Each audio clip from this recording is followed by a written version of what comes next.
আজকে ফ্যান্টাসির জগতে super hero খুঁজে বেড়াও তোমরা। রাসূলের আদর্শ গ্রহণ করার সৌভাগ্য হলো না, খালিদ বিন ওয়ালিদকে দেখতে পারলে না, ওমর ইবনুল খাত্তাব এমন বীর যার সামনে 10 জন 15 জন কিছুই না, তরোয়াল নিয়ে বের হয়েছেন নবীকে হত্যা করবে।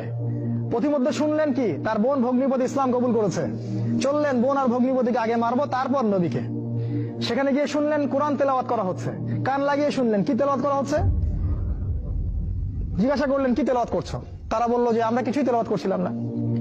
তিনি মারধর শুরু করলেন, এক পর্যায়ে একটা কাগজ বের হয়ে আসলো, ওই যে নুসখা, সেখানে লেখা ছিল সূরা তাহা। সেই সূরা তাহার তিলাওয়াত শুনে পড়তে পড়তে পড়তে পড়তে তার চোখ দিয়ে দরদর করে পানি পড়তে লাগলো, এবং তিনি বলতে লাগলেন ইয়ানবাগি লিমান ইয়াকুলু হাদা আল্লা ইউবাদা মাআহু গায়রা, যে সত্তা এরকম কুরআন নাজিল করতে পারে উচিত হবে না যে তার সাথে কাউকে শরীক করা হোক। বললেন শাহিদতু আল্লা